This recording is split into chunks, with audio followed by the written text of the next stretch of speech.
Dear Dr. Love, paano ko po ba may encourage ang mister kong tila nawawalan na ng pag-asa sa buhay? Itago niyo po ako sa pangalang Christy. Ako po'y 47 anyos mula sa Santa Mesa, Manila.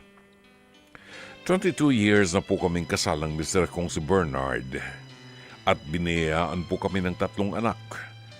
Busmus pa lamang po ang mga anak naming nang magtrabaho si Bernard sa abroad, habang ako naman po ay stay-at-home mom at rumaraket sa pagbebenta ng children's clothes. Mula sa kinikita ni Bernard, may mga naitabi akong halaga hanggang sa nakaipon kami ng sapat na kapital para makapagsimula ng negosyo.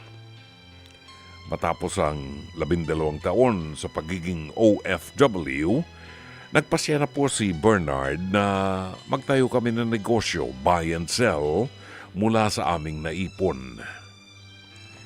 Hindi naging madali para sa amin ang lahat sa aming negosyo, Dr. Love, pero naitayo namin ito at napalago naming mag-asawa. Pero dumating sa puntong kailangan ng pera para sa operasyon ng biyanang kong na stroke. Malaking bahagi ng naipon namin mula sa negosyo ang napunta rito, pero okay lang po dahil naisalba naman namin ang buhay ng mabait kong mother-in-law. Dahil sa kagustuhan naming mabawi ang gastos, nag-invest kami sa business proposal ng kapatid ni Bernard at dito namin inihulog ang remaining savings namin. Sa kasamaang palad, scam pala ang pinasok namin at hindi na kailanman nabawi ang pera. Dito po nagsimulang mawala ng gana sa buhay si Bernard, Dr. Love, kahit na patuloy pa rin ang business namin. Tila nawawala na po siya ng pag-asa. Madalas nang wala siyang imik, nakatingin sa kawalan. Bihira na rin kami lumalabas bilang pamilya dahil mas gusto niyang mapag-isa at manood na lamang ng TV sa bahay. Ipinaubayan na rin niya sa akin ang business namin at hindi na rin po siya hands-on katulad noon. Bumagsak na rin ang kanyang katawan dahil wala na rin pong ganang kumain. At sa tuwing kinakausap ko po siya tungkol dito, sinasabihan niya kung pabayaan ko na raw muna siya at lilipas naman daw ang lahat. But it's been 11 months, Dr. Love. Natatakot po akong lumala ang sitwasyon niya.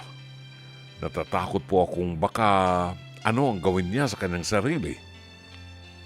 Gusto ko na rin po siyang ipakonsulta sa isang psychologist pero natatakot akong ma-offend siya sa akin. Ano po ba ang dapat kong gawin, Dr. Love? Marami pong salamat at sana po ay maliwanagan ninyo ko at ang aking pag-iisip kaugnay po ng sitwasyon naming mag-asawa ngayon. Kumagalang Christy ng Santa Mesa, Manila. Balikan po natin ang liham kasaysayan ni... Naku, gusto ko yung susunod na awitin, Longer by Dan Fogelberg. May isa pang song, John Farnham, Please Don't Ask Me. Maganda yun. Balikan natin ang kasaysayan ni Christy ng Santa Mesa, Manila. Si Christy may asawa at may mga anak. Yung asawa niya nagtrabaho sa abroad, nag-OFW. Kumita sila, nakapag-ipon, nagnegosyo, tumakbo ng negosyo, successful, maganda. Pero nagkaroon ng problema yung nanay ay yung kanyang biyananay na stroke at nagastos nila yung malaking bahagi ng kanilang savings doon sa kanya, para doon sa kanyang biyanan. Pero hindi naman siya nagsisisi kasi nailigtas naman yung kanyang biyanan babae. So, yung kanyang bayaw, yung kapatid ng asawa niya ay nagpropose ng isang business. Maybe it was too good to be true. Nag-invest sila doon and they found out later on it was a scam. So, yung asawa niya nawala na ng gana. Ayaw nang magtrabaho, ayaw nang harapin ng negosyo, nagtitigil na lang sa bahay, mahirap makausap, ayaw lumabas ng bahay. Yan ang kanyang problema ngayon. Well, maraming salamat sa iyo, Christy. gusto ko lang sabihin sa'yo na initially, hindi lahat ng bagay na gusto natin ay nangyayari. Ang buhay ay, sabi nga nila, parang gulong. Minsan nasa ibabaw, minsan tayo nasa ilalim, nagugulungan. Pero umiikot, di ba? At hindi lahat ng pagkakataon ay nasa atin ang panig ng kapalaran. Maaaring dumating kayo doon sa panahon na nawala ang pera nyo, pero hindi naman completely nawala. Dapat sana makita ng asawa mo na hindi naman completely nawala. Maaaring you were greedy. You know, sino bang ayaw magkapera? Kaya nga tayo nagtatrabaho, di ba? Pero nagkamali siguro tayo. Hindi natin napag-aralan. Anything that is too good to be true should be a scam. Di ba? Yun ang problema. Now, nandun na yan. Na-scam tayo, pero hindi naman nakuha lahat. Meron pa rin. Pwedeng pagulungin. Kaya lang, ang ikinakakaba ko ay ang iyong asawa. Ang problema kay Bernard ngayon, he is showing signs of, anong tawag dito? Nawala sa isip ko. Depression. He is showing signs of depression. Yung mga signs na pinakikita ni Bernard ay signs of depression. Ayaw niya makipag-usap, ayaw niyang mag-communicate, gusto niya siya lang mag-isa, tahimik lang siya, ayaw niyang luwas ng bahay, things like this. And sometimes, ang nasa isip niya, sinisisi nila yung kanilang sarili. Pero dapat niyang malaman na hindi tayo po pwedeng magpatalo sa ganitong klase ng pangyayari sa buhay natin. Kailangan nating magsumikap para muling tumayo. Hindi po pwedeng palagi tayo nakadapa na lamang sa lupa. Kailangan magsumikap tayong tumayo at mangarap muli. Kung nagawa nating mapagtagumpayan na makapag-ipon at makapagtayo ng isang negosyo, kakayanin uli natin yan.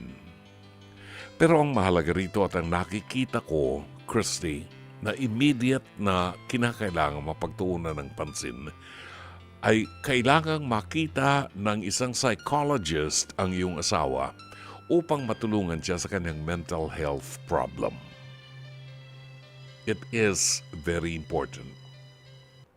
Hanggang hindi na-address ng isang psychologist kagaya ni Dr. Camille Garcia, hanggang hindi na-address ang problema ng iyong asawa dun sa kanyang depression, mahihirapan tayo makamove on.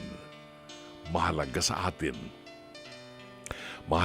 atin na maibalik siya sa right track, sabi nga.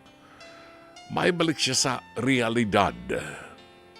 Makita niya na sama-sama tayo, nababangon at makababangon tayo. Hindi tayo pabayaan ng Diyos. Tinulungan tayo ng Diyos, tutulungan niya tayong muli.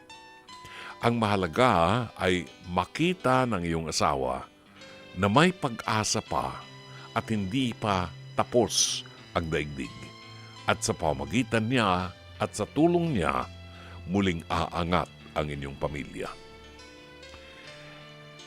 Ang unang dapat mong gawin ngayon ay makipag-ugnayan sa isang psychologist, kagaya ni Dr. Camille Garcia, para malaman mo ang unang hakbang na gagawin para magkausap kayo, para madala mo siya sa kanyang clinic at ma-address ang mga pangailangang mental health issues na kinakarap ng iyong asawa. Ito lamang, sa aking palagay, ang pinakamagandang solusyon na maibabalik muli ang iyong asawa sa magandang pananaw sa buhay. Sana'y natulungan ka ng palatuntunan ito. As always, Dr. Love. Mga kapatid, ito po si Brother June Banaag. Dito tayo sa totoo. Dito tayo sa True FM. Mag-subscribe at i-follow ang mga social media accounts at True Network PH sa FB, Instagram, X, YouTube, TikTok, and podcast. Dito tayo sa totoo. katapat.